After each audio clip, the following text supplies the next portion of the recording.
vous allez visiter certains châteaux d'Auvergne, on vous y parlera d'Amérique. Oui, oui, oui, vous avez bien entendu l'Amérique, en l'occurrence les États-Unis, et leur guerre d'indépendance contre l'Angleterre à la fin du XVIIIe siècle. Alors, quel est le lien entre l'Auvergne et l'indépendance nord-américaine? Vous allez le savoir dans quelques minutes à l'occasion de notre découverte du château de la Barge, situé à Courpierre dans le Puy-de-Dôme. Aujourd'hui encore demeure familiale. Ce château qui vaut le détour a une histoire riche, des bâtiments et des jardins qui encore aujourd'hui attirent les visiteurs. Et c'est en compagnie de la propriétaire actuelle des lieux, Pauline de Montmorin, que nous allons évoquer tous ces sujets. À deux pas de chez vous, une émission présentée par Émilie Mendoza. Un podcast ici en région.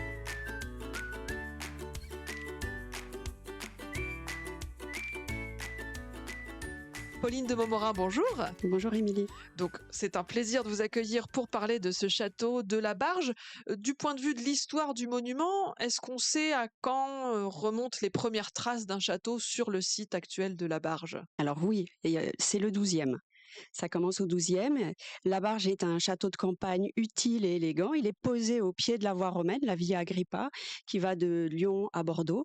Donc on peut imaginer que c'était probablement déjà un site important de protection et de passage. La Barge est au pied de la Dore. La Dore va rejoindre la Dogne, qui va faire la Dordogne. Et donc c'est un château qui n'a jamais été détruit. Il a toujours été remanié. Donc on a ajouté en fonction des nouveautés, des modernités. On peut parler principalement au XVIe, où le XVIe, après les guerres de religion, il y a eu cette construction de cette belle chapelle avec ses vitraux dits remarquables, cette colonnade et ces terrasses en pierre de Volvic. Puis, de châteaux défensifs, il s'est agrémenté de la douceur de vivre du XVIIIe, en tout cas jusqu'à un certain moment. Et à ce titre-là, il a transformé ses jardins, et où il a conservé les jardins carrés du XVIe, mais il l'a beaucoup développé comme on faisait à l'époque, suivant le nôtre ou l'Inquintini. Et donc a été rajouté des bassins, 2 pavillons, le pavillon de la musique et le pavillon de Madame, avec sa laiterie, comme faisait Marie-Antoinette. C'était un pavillon. Et puis le grand billard qui a été ajouté. Quand les amis venaient, on passait de la laiterie au grand billard. 2 mondes quand même. Oui, mais quand même, c'était important. Et puis ce jardin a été transformé, mais il a toujours côtoyé à la fois les fleurs et à la fois tout ce qui nourrissait. Comme on sait, on avait perdu un peu ça avec la permaculture. La permaculture a permis de retrouver ce savoir, et donc il y a ces fleurs qui défendent ces fruits ou ces légumes. Et donc toutes les personnes à la Barge, c'est un petit domaine très représentatif de ce qu'on faisait à l'époque, où toutes les personnes sont utiles. Ceux qui défendent, ceux qui y travaillent, toutes les familles. Et c'était un petit domaine vraiment très représentatif des petits domaines de toutes ces époques. Et alors évidemment, tout a été modernisé en fonction. Ça s'est arrêté au 18e. Après, il n'y a plus de transformation. Travaux. Non, pas le 19e. Le château qu'on visite aujourd'hui, c'est donc celui à peu près dans lequel vivaient les gens au XVIIIe siècle. Ah oui, complètement. Oui, c'est la même chose. Et le château est classé, l'intérieur aussi, et tout l'environnement aussi, en fait. C'est-à-dire que les communs, eux, sont inscrits. Et évidemment, l'enjeu est de garder l'environnement. L'environnement s'est peu transformé. Ça a toujours été un château de campagne, évidemment. Il y a des maisons qui ont poussé un peu loin, mais c'est resté un château de campagne avec son environnement. Un château habité par quelle famille depuis ses origines? Alors, d'abord la famille Labarge, qui a fait jusqu'aux guerres de religion, puis les Montmorin. Ah oui, donc Ah, depuis toujours, c'est la vous même. ne faites pas votre âge, j'ai envie de Ouais. dire. Quelle chance. Depuis le début, c'est la même famille. Il y a eu des mariages et voilà. C'est D'accord, passé donc de la Barge au Montmorin comme ça. demeure familiale depuis plusieurs siècles, on peut le dire. Mhm. Qu'est-ce qu'on visite aujourd'hui? On peut voir tous ces bâtiments que vous évoquiez, à la fois le bâtiment principal et les dépendances? Alors, beaucoup la chapelle dont je vous ai parlé en parlant des vitraux remarquables, et ses 70 anges, parce qu'on les a comptés, il y en a 70, où on raconte toute la vie de la famille, parce qu'ils sont tous installés en bas des vitraux, avec des scènes bibliques, mais en bas des vitraux. La chapelle est consacrée à Sainte Catherine d'Alexandrie, sainte qui a eu son histoire avec cette roue. qu'on a écartelé sur la roue. Et on se promène dans ces grands jardins, 2 hectares de jardin. Et on a aussi la maison du jardinier qu'on visite. Voilà, on est accueillis et tout cet entourage d'eau qui est à la barge, qui est très important parce qu'il y a beaucoup de sources. Il y a du château défensif, on a gardé les douves parce qu'il n'y a plus de machicoulis, il n'y a plus de pont-levis, il n'y a plus tout ça, puisque le 18e est passé là. Et donc on voit comment s'articule tout cet apport d'eau. Il y a 1,6 km de canal avec de l'eau. L'enjeu évidemment de le garder en eau. Et je pense qu'il y a eu pas mal de géomètres, géographes, probablement des spécialistes d'eau qui ont dû travailler là-dessus. Et c'est un château qui est toujours habité aujourd'hui? Toujours habité, oui, oui. Donc vous ouvrez. Par contre, je suppose qu'il y a une partie des appartements ah oui, qui non, n'est mais pas ouverte à la visite. oui, oui, il y a des endroits complètement réservés à la famille, bien sûr. Mais bon, ça doit faire bizarre de voir des touristes dans son jardin quand on est là l'été. Alors il y a aussi des mariages, Ah! donc on a pas mal de monde.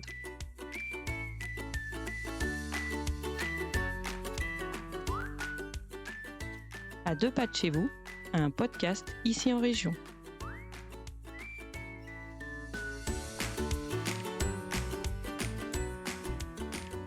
Vous le disiez, Pauline de Montmorin, ce château est dans votre famille depuis plusieurs siècles et c'est ce qui lui a valu finalement d'être lié à l'indépendance des États-Unis quasiment, hein, puisque il y a un lien entre les Montmorin et cet épisode historique. Alors oui, Armand Marc a été menin de Louis XVI, c'est-à-dire qu'il est né quelques années avant, je dirais 8-9 ans avant, et Louis XVI avait assez confiance en lui.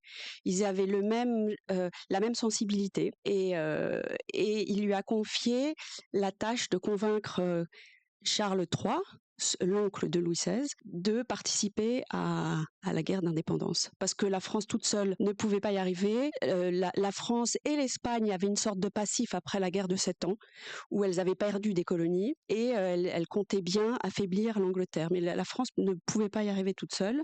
Donc Montmorin a été envoyé là-bas. Il était assez jeune. Il est arrivé en 77 et à force d'échanges et de discussions, ils ont abouti à la signature du traité d'Aranjuez qui a commencé. Il y avait eu un autre traité secret qui avait été signé quelque temps auparavant.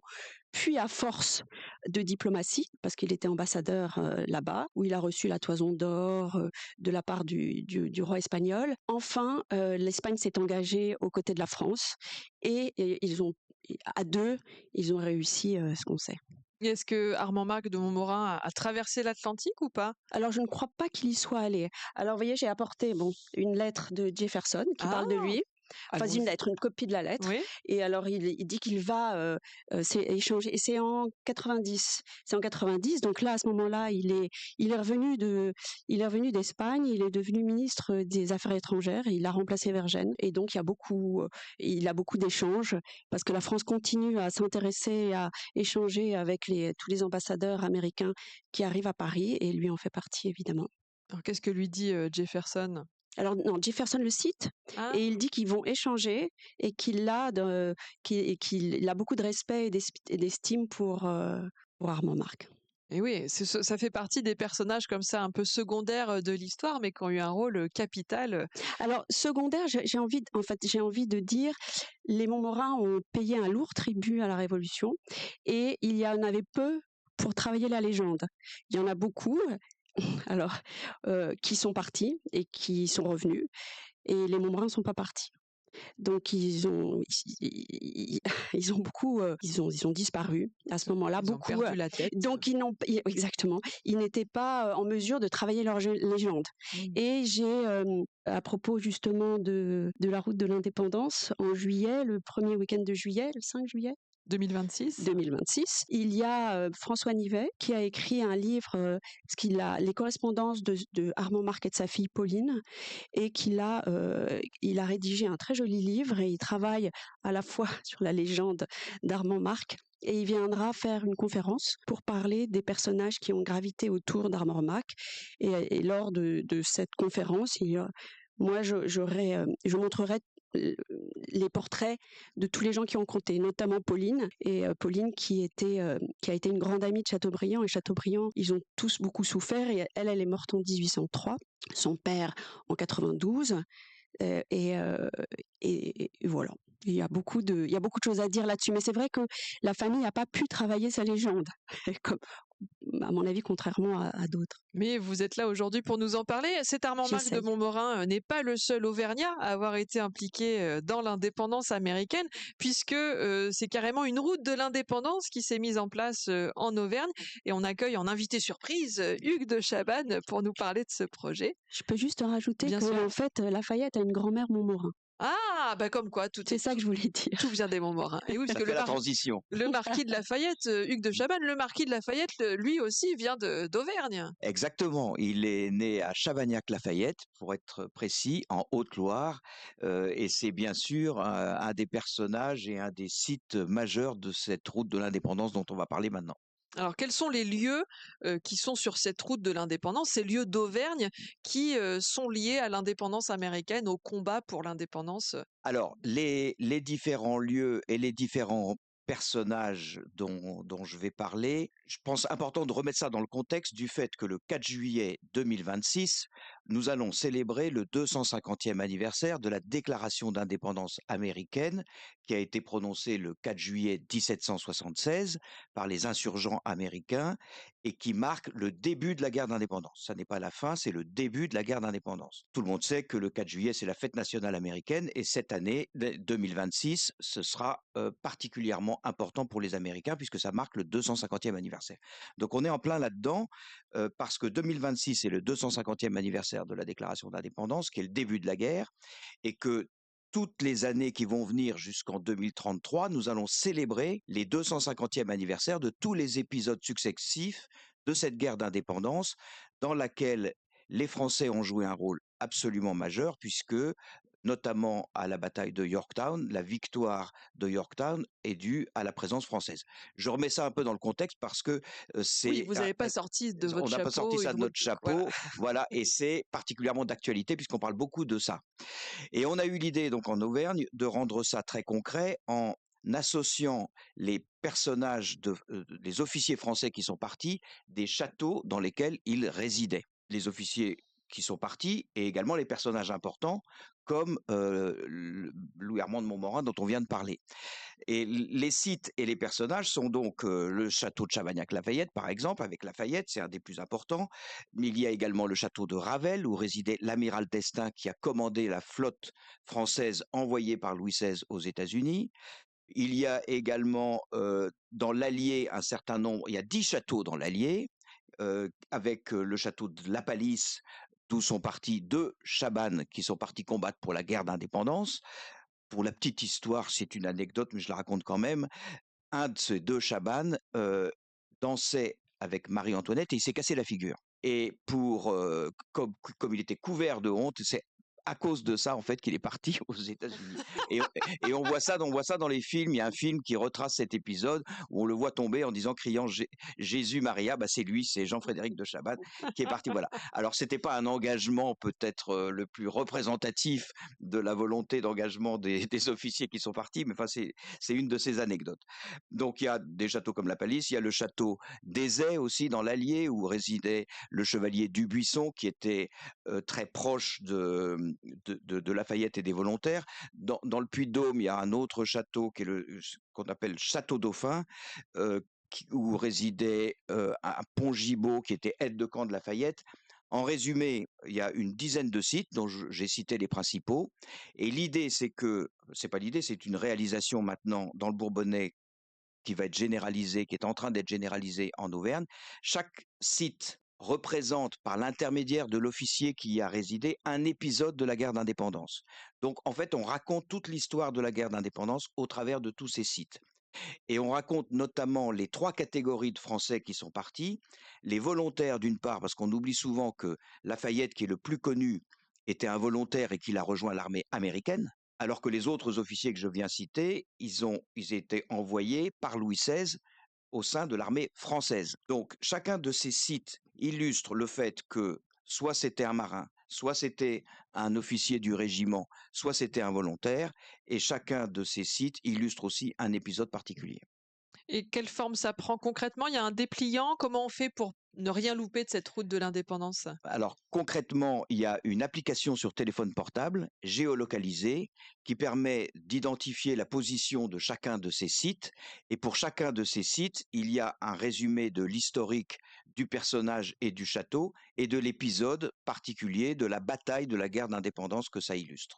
Merci beaucoup Hugues de Chavannes pour toutes ces informations. On ne manquera pas de parcourir l'Auvergne en prenant cette route de l'indépendance, un projet qui en plus est soutenu par l'ambassade américaine, il me semble. Absolument, c'est-à-dire que l'ambassade américaine a décidé de labelliser un certain nombre de sites et d'événements qui illustrent ce 250e anniversaire.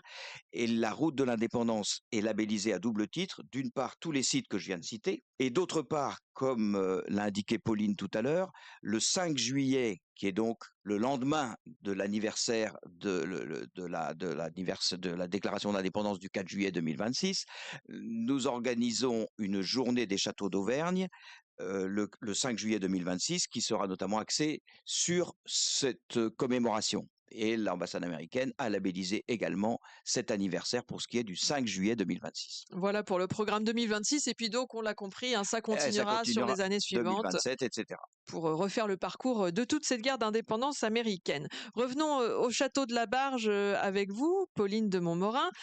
C'est une demeure familiale, on l'évoquait, demeure privée aussi. Comment financez-vous tout simplement l'entretien du château, l'entretien des extérieurs? Comment vit un château comme celui-ci à l'heure actuelle? Alors, il y a d'abord les habitants qui participent. Notamment, j'aimerais citer ma mère qui, quand elle est arrivée, la Barge avait été un peu délaissée parce que alors on est très militaire dans la famille. Mon grand-père est mort en 39, il avait 27 ans, son frère l'a rejoint en 40 et mon arrière-grand-père, papy, est mort de tristesse, de chagrin un peu après. Donc en fait, cette belle endormie où les vaches broutaient dans le parc et les arbres poussaient dans les murs des douves, ma mère, tous les deux, mon père et ma mère, ont entrepris de tout nettoyer. Donc ça, évidemment, avec de l'aide. Bon, évidemment, si on parle argent, je travaille. On travaille dans la famille et donc on y arrive. C'est difficile, mais on y arrive. Oui, vous investissez régulièrement.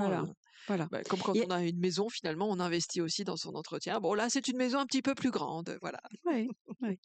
Alors, quels sont les défis à venir? On parlait tout à l'heure de l'eau présente sur le domaine. Il y a aussi, je suppose, voilà, tous les jardins. On parlait permaculture. C'est quoi les principaux défis, les choses qui vous tiennent à cœur pour le futur du château de la Barge? C'est l'environnement, je crois. Les bois, l'eau, mais je crois que c'est le défi de la France en entier. Parce qu'en effet, les arbres en altitude continuent à bien pousser. Les arbres dans la plaine où il fait très chaud, c'est un vrai défi pour tout le monde. C'est pas que le mien, je crois. Et vous avez déjà pensé à des choses à mettre en place pour On y pense, on surveille en tout cas. Ouais. On surveille, bien sûr.